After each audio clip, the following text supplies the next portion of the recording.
A fatal blow never comes from the enemy in front of you, but always from the person you have shared a bed with for the past 15 years.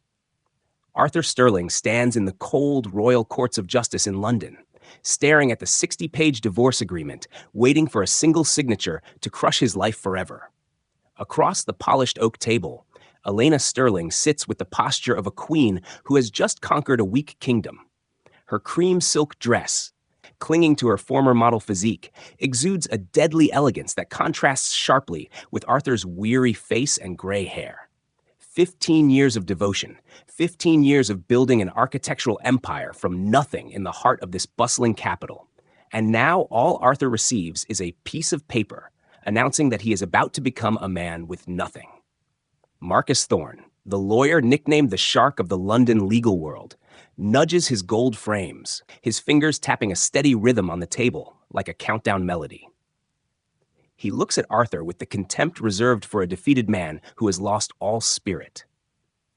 To Marcus, this case was too easy.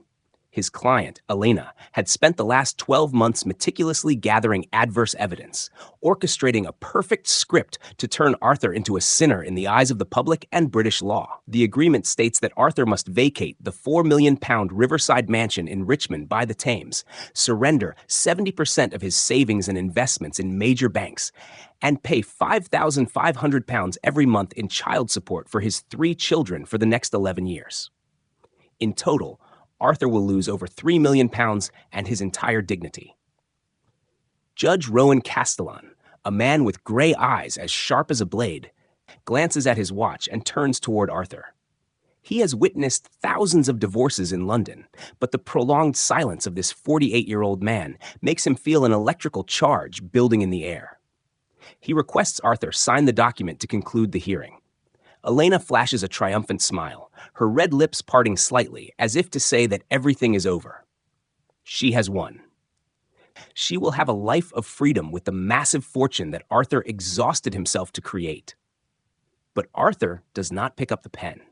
He takes a deep breath, his chest expanding as if trying to hold the entire pain of 15 years of deception.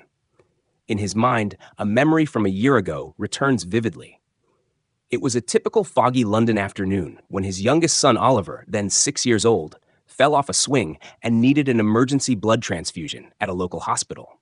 At that time, Arthur was utterly shocked when the doctor announced that Oliver's blood type was not compatible with either his or Elena's, according to the laws of genetics. Elena had cried hysterically, blaming the lab's mistake and the frailty of medical science. Arthur, with blind love and absolute trust, pushed aside all doubt to protect his family. But for the past 12 months, the seeds of suspicion have sprouted in the darkness, urging him to seek the truth amidst the layers of lies covering his life. I have a piece of evidence to present to the court before I sign, Your Honor. Arthur's voice rings out, not trembling, but as firm as a hammer striking metal. The entire courtroom suddenly falls silent. Marcus Thorne knew May, while Elena starts slightly, the smile on her lips hardening. This is the final signing session, Mr. Sterling. Judge Castellan reminds him with impatience. All evidence should have been submitted months ago. Arthur slowly pulls an old brown envelope from his suit pocket, the kind of cheap stationery anyone could find at a convenience store on Oxford Street. However, inside it lies a bomb capable of blowing away all of Elena's manipulative efforts. This evidence only reached my hands within the last 72 hours, and I believe it completely changes the nature of this divorce, Arthur continues, his gaze locked onto Elena. She begins to feel a cold chill run down her spine. Her inherent confidence is gradually replaced by a vague sense of unease. Arthur steps forward, the sound of his footsteps echoing on the ancient stone floor of the court like thunder signaling a coming storm. He places the envelope on the judge's desk and speaks every word clearly. Inside are the DNA test results for Lucas, Maya, and Oliver, all 3 children I have raised, loved, and sacrificed my entire life for. Elena's face turns from flushed to ghostly pale in just 3 short seconds. She moves to stand up in protest, but her legs seem to have no strength left.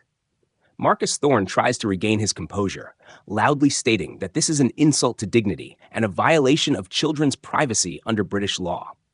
But Judge Castellan raises his hand for silence. He slowly opens the envelope, taking out 3 thick sets of documents from the most prestigious forensic center in London. The air in the courtroom thickens, so much so that one can hear Elena's thumping heart and Arthur's suppressed sigh. The judge reads the first page, then the second, his face gradually becoming stiffer and more solemn than ever. He looks at the bold text at the end of each report. The probability of paternity is 0%. His gaze shifts from the paper to Elena, a look full of disgust and judgment. Mr. Sterling is alleging a serious offense, Mrs. Sterling.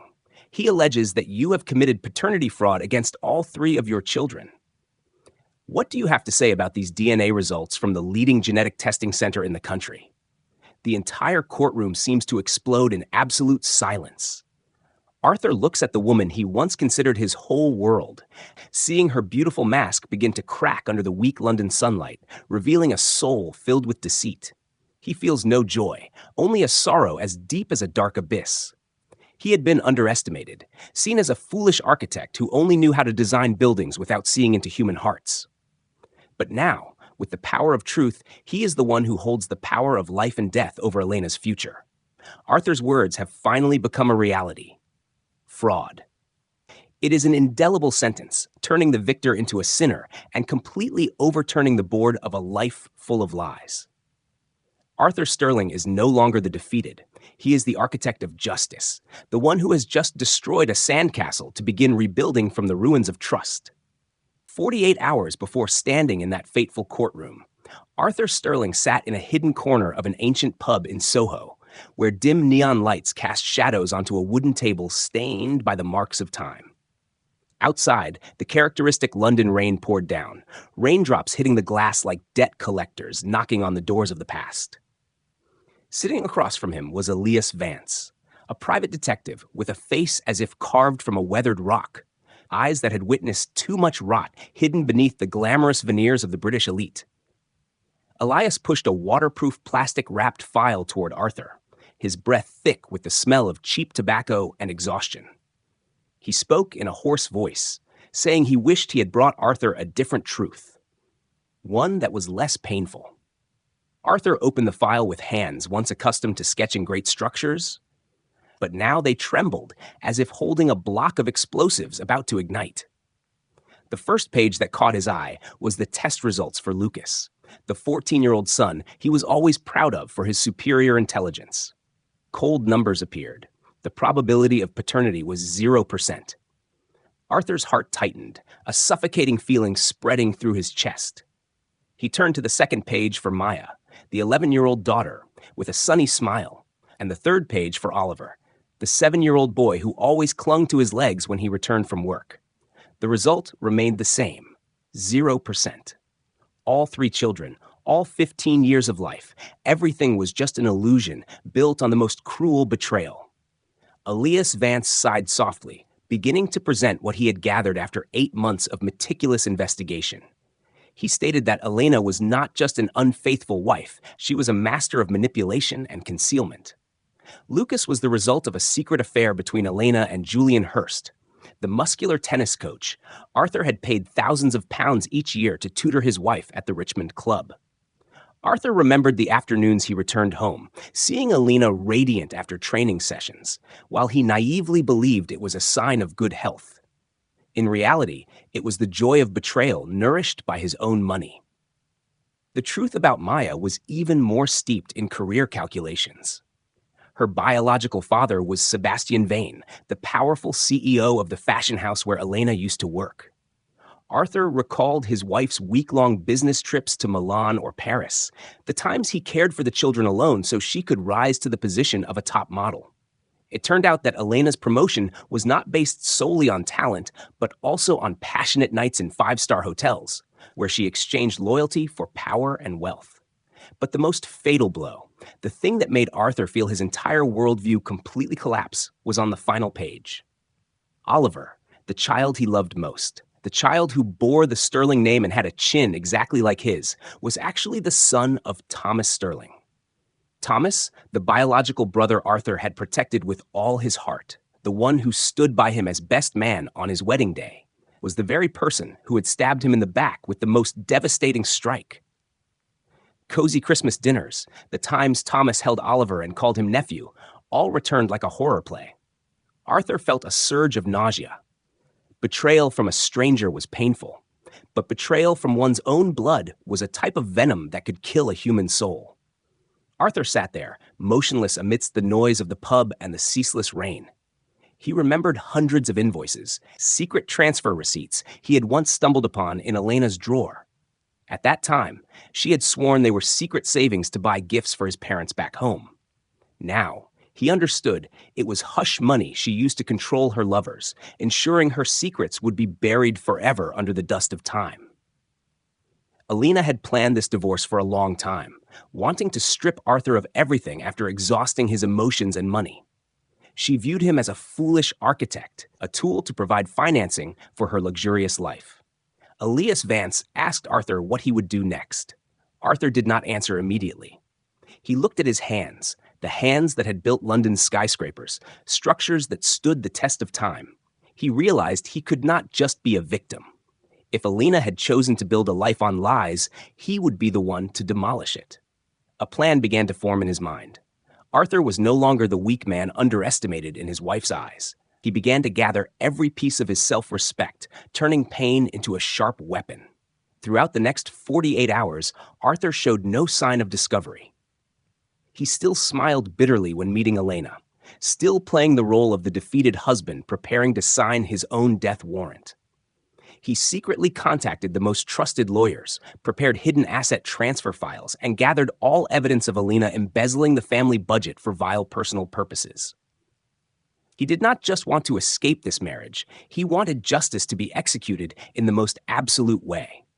When the dawn of the trial day broke over the Thames, Arthur stood by the window of his temporary apartment, watching the sun rise through the thick fog. He knew that after today, his life would never be the same. The children he loved did not carry his blood, but he realized that fatherhood did not lie in dry chromosomes. It lay in the nights he stayed awake, caring for them when they were sick, in the times he held their hands through their first fears in life.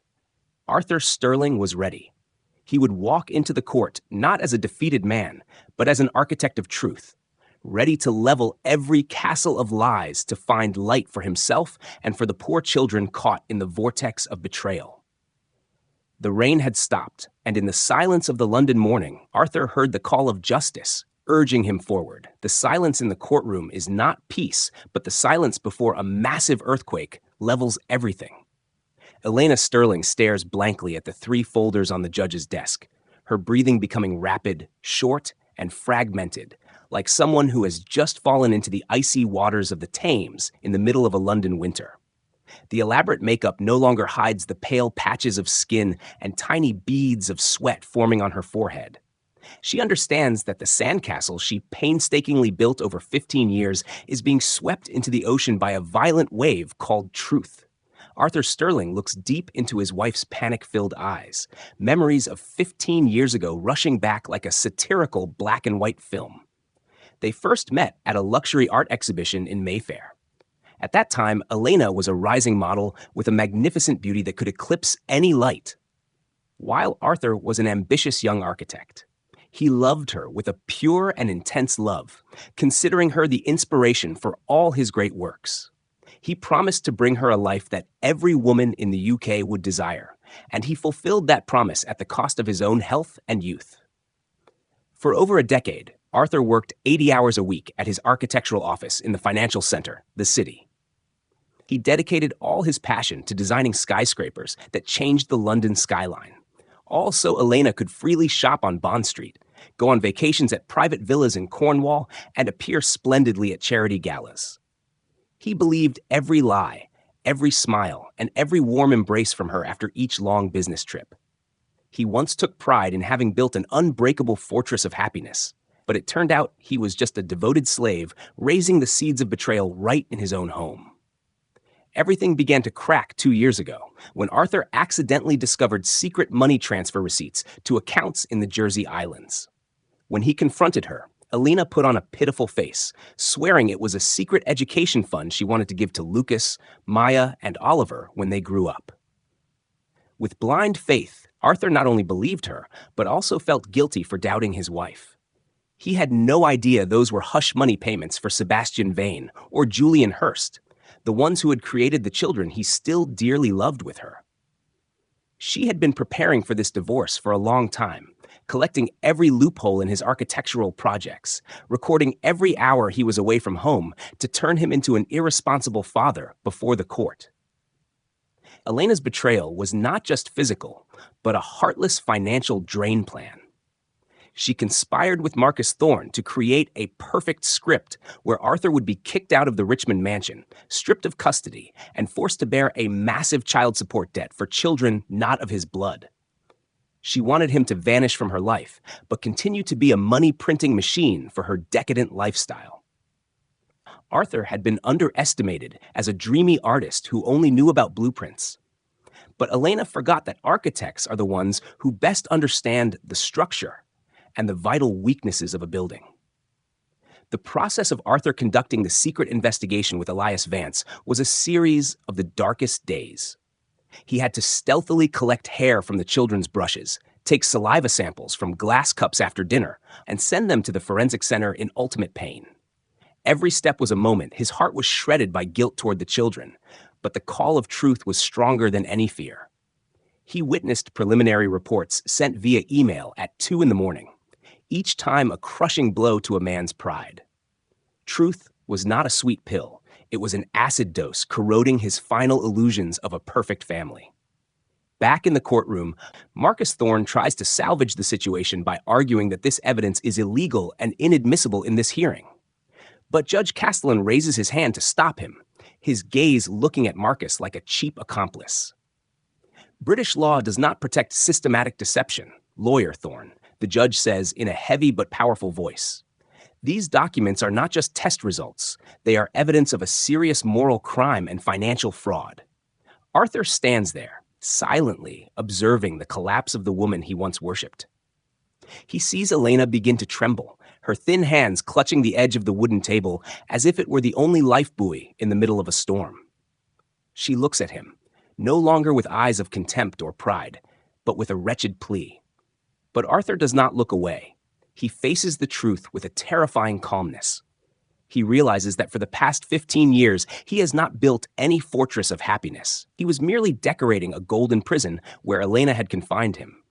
The truth has been exposed, tearing through the fog covering London and revealing the dry skeleton of a marriage of lies. Arthur realizes that a man's value does not lie in the fortune he owns or the reputation he builds, but in the courage to face the truth, no matter how cruel it is. Mr. Sterling, Judge Castellan speaks, his voice echoing through the vast room. The court notes this evidence and will suspend all current divorce proceedings to conduct a comprehensive investigation into paternity fraud. Mrs. Sterling, I advise you to find a criminal lawyer, because what happens next will no longer be a simple division of assets. As the court goes into recess, Arthur walks out of the courtroom, not as a man who has just lost his family, but as a man who has just refound his soul. He knows the road ahead will be full of pain when facing the children, but at least now he no longer has to live in a cave of lies. The sandcastle has collapsed, but on that empty land, Arthur Sterling is ready to build something truly solid, a legacy that can never be shaken by betrayal.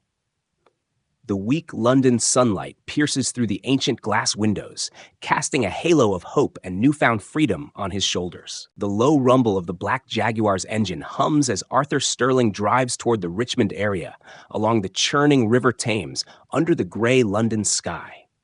For 15 years, whenever he returned to this mansion, he always felt a sense of pride in his achievements. But today, that splendid house appears before his eyes like a mass grave of dead memories. Arthur stops the car but does not get out immediately. He looks at his hands gripping the steering wheel, his knuckles turning white against the skin that is starting to wrinkle. He has just destroyed Elena's life in court, but now he must face a task many times more brutal, shattering the world of the 3 children he has spent every breath protecting. Stepping into the living room, Arthur sees all 3 children sitting on the long brown leather sofa. Lucas, 14 years old, is staring intently at his phone screen, but his thick eyebrows furrow slightly in worry.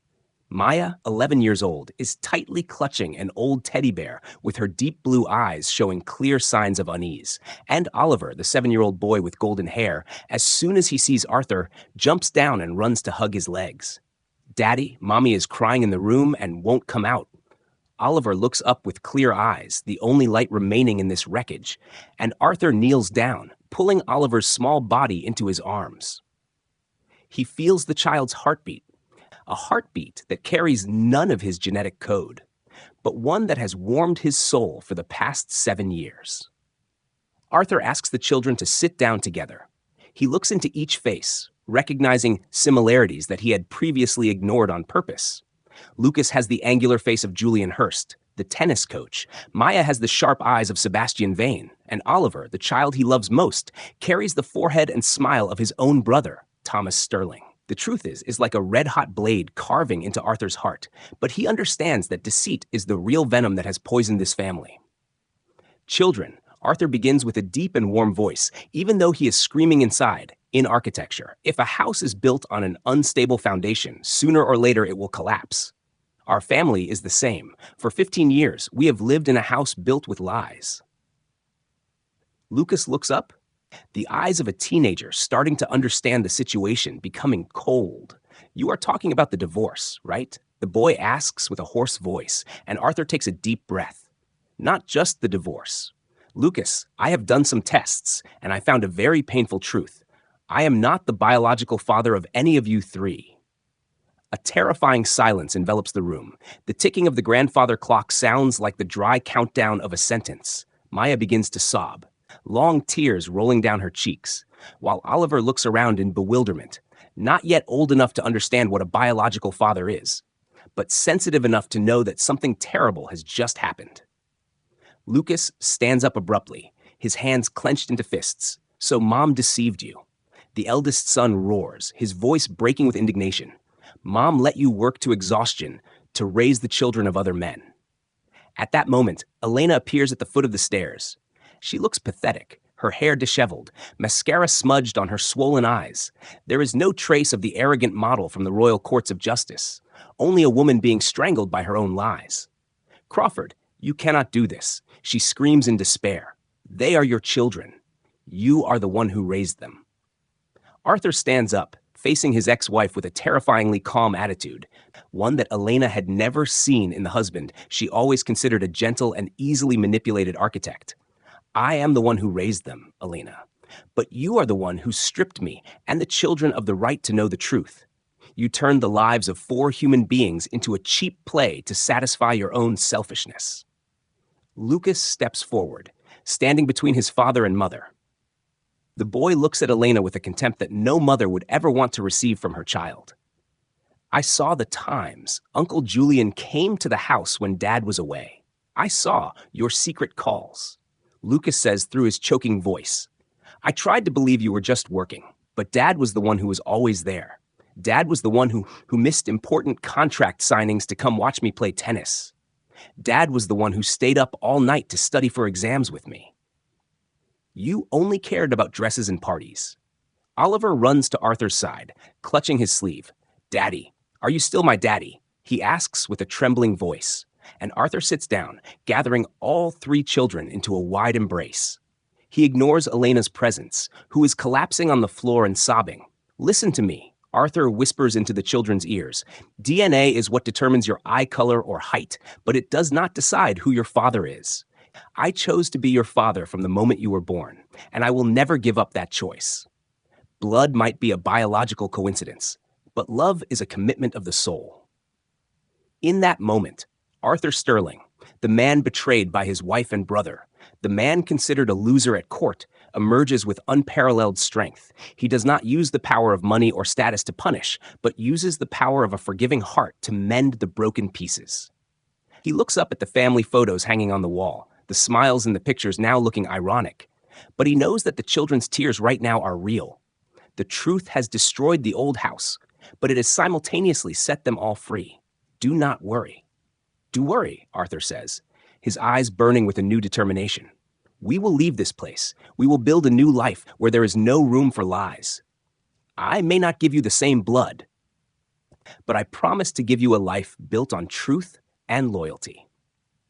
Arthur stands up straight, leading the children toward the door, leaving Elena Sterling alone amidst the ruins of the kingdom of lies she was once proud of. Outside, the London fog begins to dissipate, and for the first time in 15 years, Arthur Sterling feels he can breathe completely freely. He is no longer a deceived architect. He is a true father, the one who has won the most difficult battle to protect what truly belongs to him.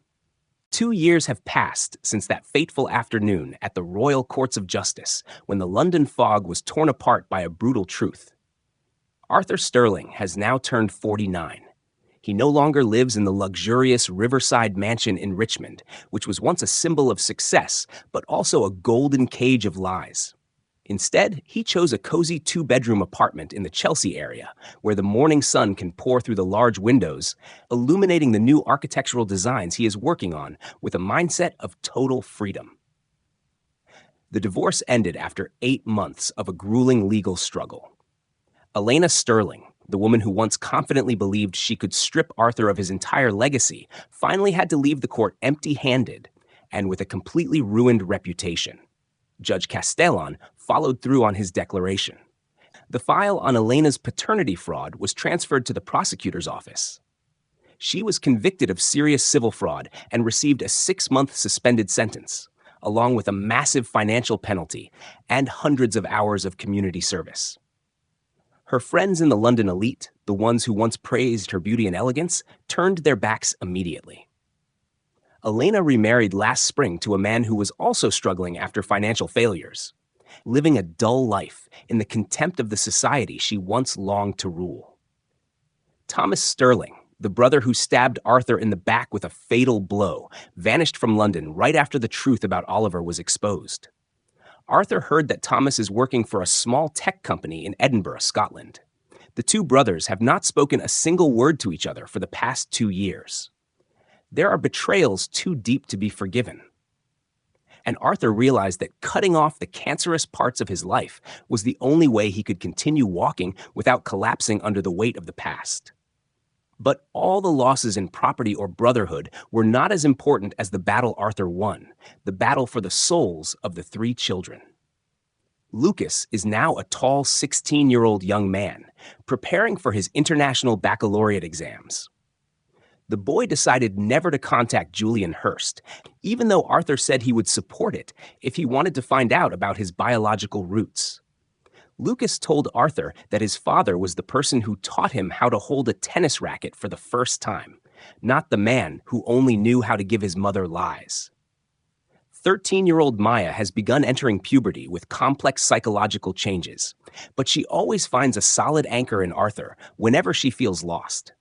And Oliver, the 9-year-old boy, still always runs to hug Arthur whenever he returns from work, calling him Daddy with an absolute trust as if no storm had ever passed through their lives. On Father's Day last year, Lucas gave Arthur a handmade card made of thick art paper. On the front was a drawing of a sturdy architectural structure with 4 human figures holding hands below. Inside, Lucas wrote lines that made a tough man like Arthur burst into tears for 20 minutes. "Thank you, Dad, for choosing to stay when you had every reason to leave.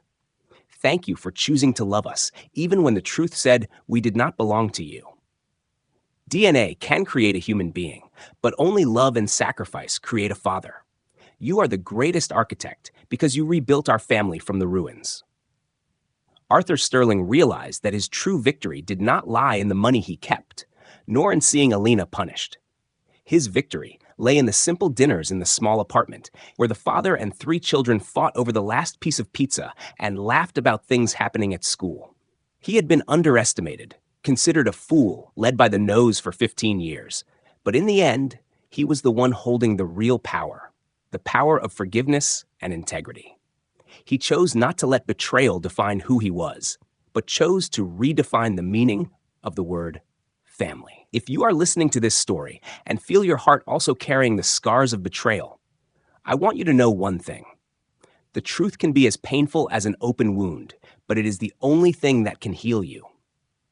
Never feel ashamed for having trusted, because trust is a quality of noble souls. The deceiver is the one who should be ashamed. You always have the right to choose what happens next in your life. You can choose to be a suffering victim, or you can choose to become a hero in your own story, just as Arthur Sterling did. Arthur glanced at the watch. It was time for him to pick up Oliver from the football club. He put on his gray overcoat, stepped out of the apartment, and felt the fresh London air. His life now no longer has walls gilded with lies, but it is full of the light of truth. He walks with the upright posture of a man who has gone through hell and returned with an intact soul. Thank you for listening to the story of Arthur Sterling's rebirth until the final moments. If you were moved by this journey to find justice and fatherhood, please help us spread the message by pressing the like and share button for the video. Don't forget to subscribe to the channel so you don't miss other dramatic and inspiring stories about people who never bow their heads to fate. What is your opinion on Arthur's actions? Do you agree with how he faced the truth and his children? Please leave a comment below so we can discuss together. Thank you, and see you in the next stories, where the truth is always honored.